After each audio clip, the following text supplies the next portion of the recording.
Mama, my neck is about to be cut off. What did you do, Zuli? It won't stop growing. One night, I met a strange person. Since then, my neck has not stopped growing longer. Before the night that changed everything for Zuli, she had one habit, a habit so strange that even the elders whispered about it. Zuli loved to peep. She was the only child of Ozemina and Nedi, a couple who had suffered 5 long empty years of barrenness. They had buried 6 lifeless babies, each loss carving a wound deeper than the last. When Zuli finally came, the whole village rejoiced as if the gods had sent her from heaven. Her parents pampered her beyond reason. They dared not scold her, fearing to anger the same gods that had blessed them. As she grew, Zuli became the center of everything beautiful, curious, and dangerously bold. When the chief's wife was giving birth, Zuli hid behind a hut wall, eyes wide with curiosity, peering through the bamboo cracks to see everything.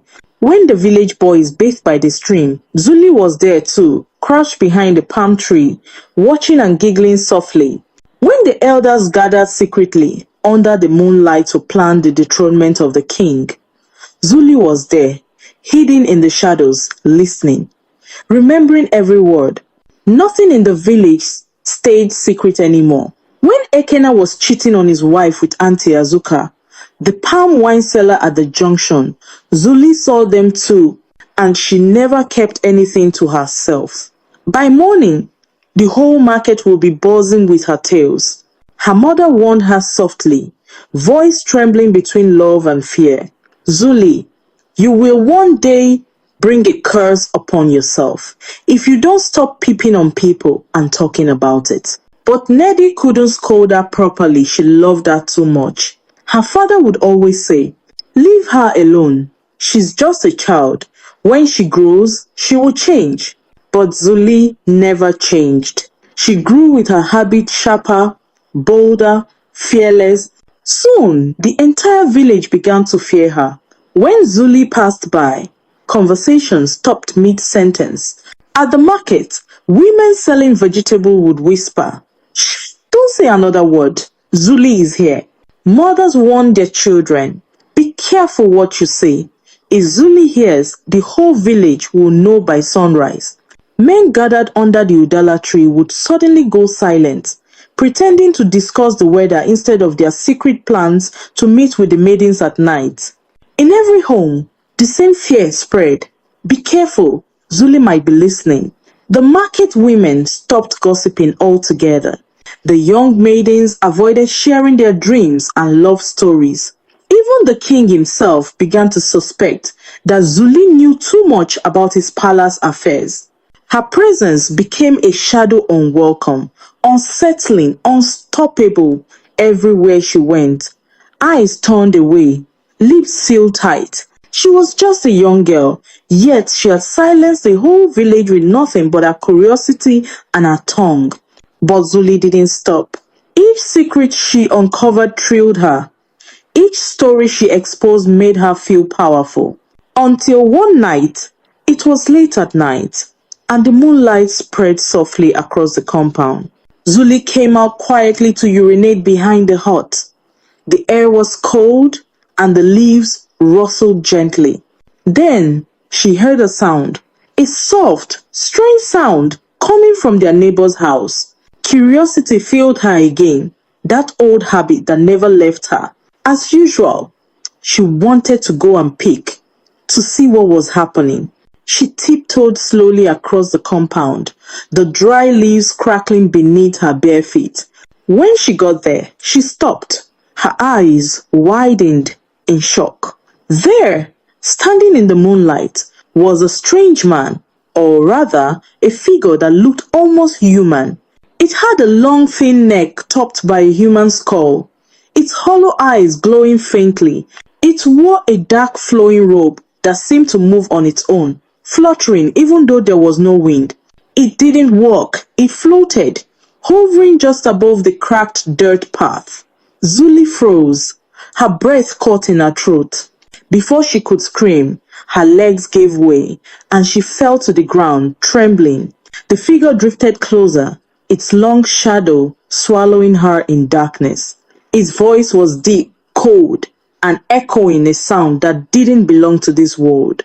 You like to watch what isn't yours to see. Zuli's lips quivered. Who? Who are you? She whispered, fear in her eyes. The creature leaned closer, its skull face inches from hers. I am here to give you the curse you crave. Before she could move, before she could even cry, the figure vanished, disappearing into thin air, leaving only a cold wind swirling around her. Zuli jumped up and ran home, shaking, tears streaming down her face. She locked herself inside and covered her head. Her body was cold, her heart still beating fast. When dawn broke, she woke up feeling dizzy. She rubbed her neck and gasped. It felt different, longer. She looked into the small cracked mirror near her mat and screamed. Her neck had stretched. Mama! Mama! She cried. My neck is about to be cut off. It won't stop growing. Her mother rushed into the room, eyes wide with confusion. What did you do to yourself, Zuli?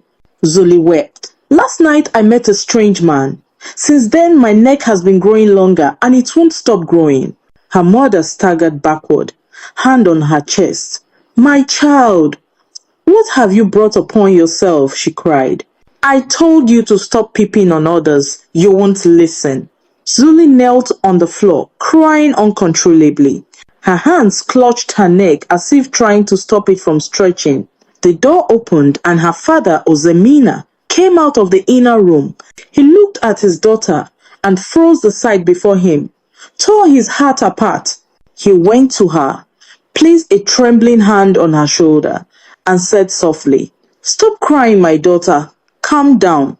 Then he turned to his wife. I will go to the herbalist and see what he can do. Please take care of her until I return. Zuli sat in the corner, still crying, her neck slightly bent under its own weight. Outside, the first light of morning touched the rooftops, but inside their hut, fear and sorrow filled the air. The same villagers who once celebrated her birth would soon gather again, this time not to dance, but to whisper, for the gods had begun their punishment, and Zuli's curse had just begun to unfold. Before the sun had fully risen, Ozemina grabbed his walking stick and hurried down the narrow path leading to the edge of the village. His heart was heavy, his steps uncertain. He couldn't erase the image of his only daughter, her neck, stretched like a rope, her face pale with fear. Every villager he passed stared at him in silence. They'd already heard the whispers. Have you heard? Zuli's neck is growing. It's true, her curiosity has called the spirit from the shadows. The words cut deep, but Ozemina kept walking. He didn't stop until he reached the small hut of the herbalist, a man everyone called Pa Nadozie, the keeper of ancient secrets. The old man sat cross-legged, surrounded by dried herbs hanging from the ceiling, clay pots filled with roots and strange carvings on the walls. Smoke from a burning leaf coiled slowly around him, like a living spirit. When Ozemina entered, he bowed. Pa Nadozie, I need your help. My daughter, something has cursed her. Her neck keeps growing longer every night. The herbalist opened one eye slowly, his voice deep and calm. Your daughter, the one they call the eye of the village? Ozemina nodded, shame covering his face. Yes, please, do something. I will give you anything. The old man sighed. He picked up a gourd of water and poured it onto the ground. The sound hissed, as if the earth itself was thirsty for truth. Then he said, Your child has looked into places her eyes were not meant to see. The spirits she spied on have decided to punish her. Ozemina's voice broke. Can it be reversed? Pa Nadozie looked up slowly. There is a way, but it will not come without a price. He reached for a bundle of cowrie shells, shook them in his palm, and dropped them on the mat. The shells scattered, landing in a strange pattern. The herbalist's eyes widened slightly. To stop the curse, the spirit demands a trade, a watcher for a watcher. Ozemina frowned. What does that mean? The old man's tone grew heavy. Someone must willingly take her place to bear the curse for 7 nights and 7 days. Only then will the spirit release her. But if no one accepts, her neck will keep growing until it touches the ground, and then she will die. Ozemina's mouth fell open. He shook his head. Who would do such a thing? Who would take her place? Pa Onadozie didn't answer. He only looked at him with pity. Go home, Ozemina. Prepare your heart. The gods always take what is most precious before they show mercy. By the time Ozemina returned, the sun was high. The entire village had gathered in front of his compound. Men, women, even children stood whispering, pointing and gasping. And there, in the middle of the yard, was Zulie. Her neck had stretched longer than ever, bending slightly to one side. She tried to cover it with a wrapper, but it kept slipping down. Her mother sat beside her, crying uncontrollably, fanning her daughter with a piece of cloth, even though she was shivering. Look, one woman whispered. Her head is almost above the roof of their hut. May the gods forgive her, another said. Didn't they warn her about peeping? Zuli could hear every whisper. She hid her face in shame, her tears dropping onto the ground like tiny beads of rain. Ozemina pushed through the crowd. Leave us alone. Go, he shouted. But the villagers didn't move. They were too afraid, too fascinated by what they were seeing. Even the village children, who once played with Zuli, now stood at a distance, eyes wide, clutching their mother's wrappers. To them, she was no longer Zuli. She was a creature of punishment, a warning. Ozemina knelt before his daughter, holding her trembling hands. Zuli, my child, I went to the herbalist. He said there is a way, but... Zuli looked up weakly. But what, Papa? He swallowed hard. Someone must take your place. Someone must bear your curse. Her mother gasped. No, the gods cannot ask such a thing. Zuli began to cry again. Who will do that for me, Papa? Who will take my place? Ozemina looked away, unable to answer. The silence that followed was heavy and cold. As the crowd slowly dispersed, whispers filled the air. The gods are angry. This is what happens when you see what's forbidden. That night, as the moon rose again, Zulie sat quietly by the doorway, her long neck swaying gently in the wind. Her father sat beside her, staring into the darkness, wondering if he could pay the price himself. And from deep within the forest, where no man dared to walk, a voice echoed softly, the same cold voice from that cursed night. The watcher must be watched. The curse was far from over. That night, the air in Umuocha village was thick with silence. Even the crickets refused to sing. Inside Ozemina's hut, the small oil lamp flickered weakly, casting shadows that danced across the mud walls. Zuli lay on a mat, unable to sleep. Her neck had grown so long that it bent like a crooked stem, resting on a wooden stool her mother placed beside her to keep it steady. Neddy sat beside her, crying softly. Why didn't I stop you, my child? Why didn't I listen to my own warnings? Zuli turned her weak eyes toward her mother. Mama, I didn't mean for this to happen. I only wanted to see. Her mother covered her face and wept harder. Outside the hut, Ozemina sat alone under the moonlight. His heart was breaking. He could still hear Pa Nadozie's words echoing in his head. A watcher for a watcher. Only then will the spirit be appeased. Ozemina looked up at the moon and whispered to himself, if the gods want a life in exchange for hers, then let it be mine. You've come back, Pa Nadozie said without looking up. Ozemina nodded. Yes, I've made my decision. The old man raised his eyes slowly. You are ready to bear the curse? Ozemina's voice shook. She is my only child. Let me carry her burden.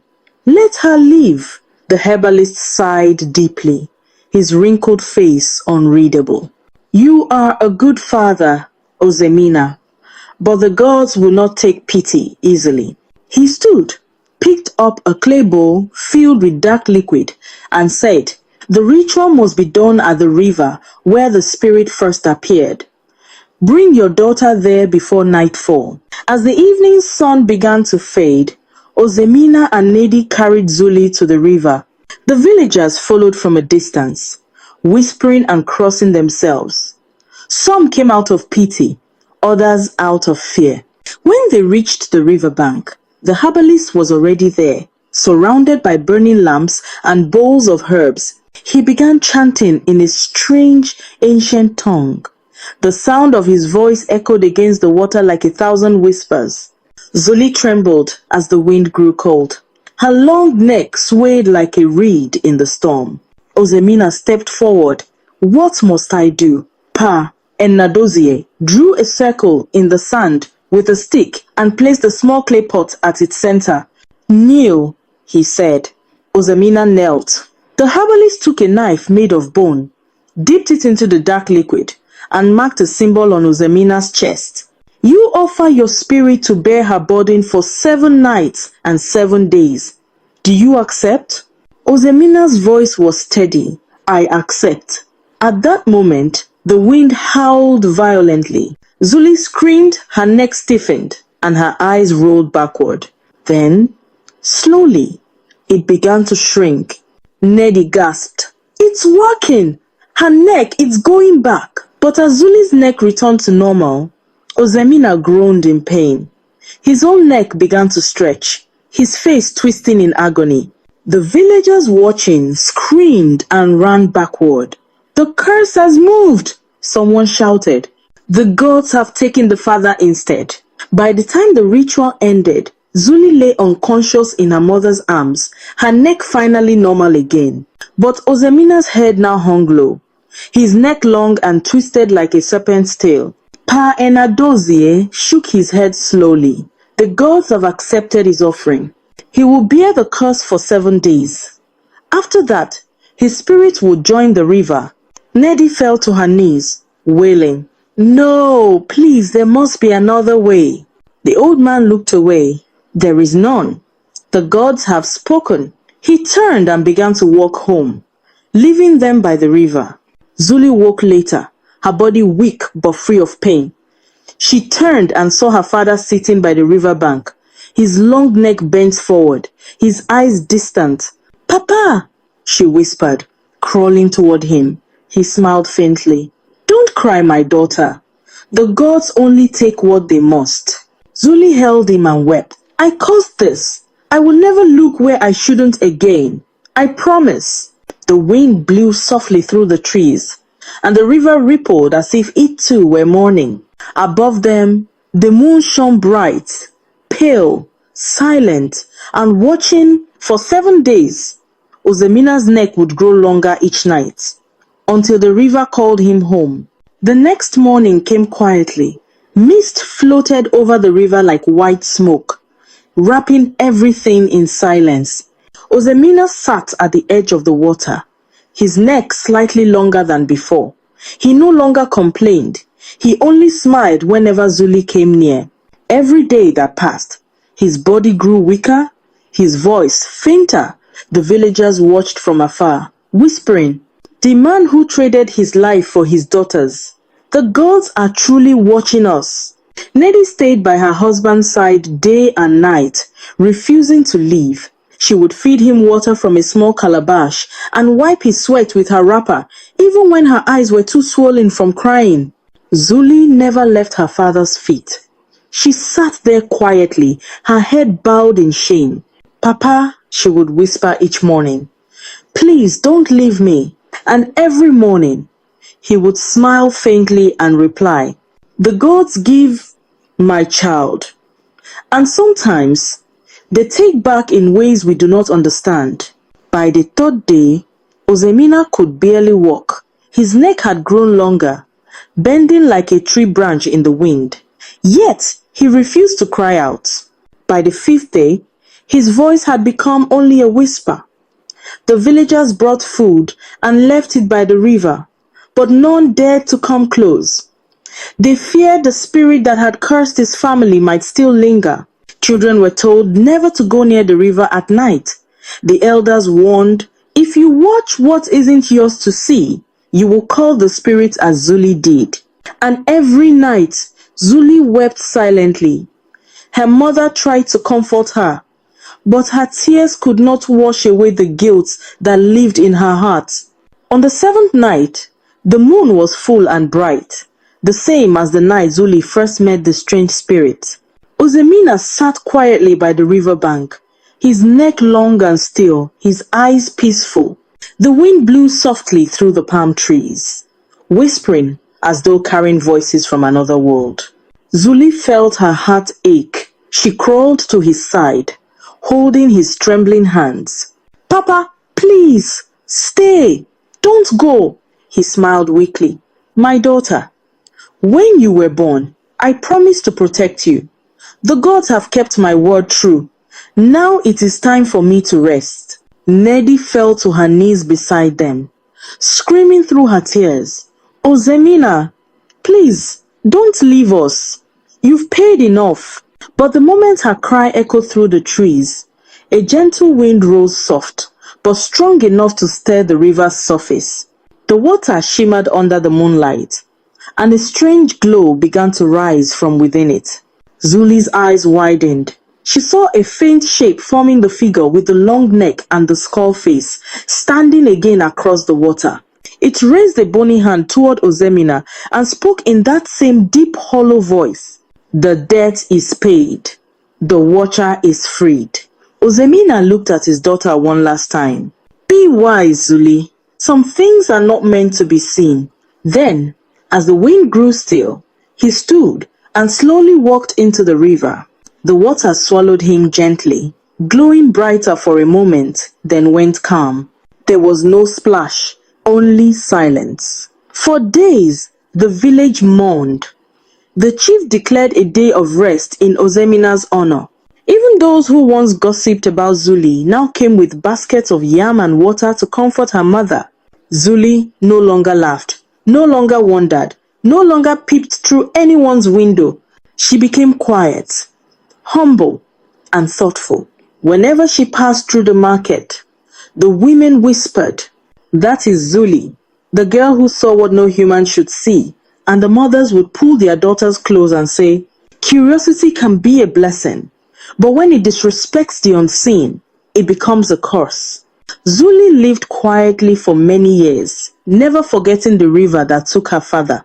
Every seventh night, she would walk there with a small clay lamp, place it by the water's edge, and whisper, "Thank you, Papa. I will never look where I shouldn't again." And so, the story of Zuli became a warning, told by the elders of Umuocha for generations.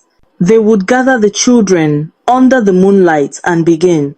Once, there was a girl who loved to see everything, even what was not meant for her eyes. The children would listen wide-eyed, clutching their wrappers tighter, because somewhere deep in the forest, near the river's bend, the wind still whispers softly on quiet nights. You like to watch what isn't yours to see. And when it does, the people of Umuocha know, the watcher still watches.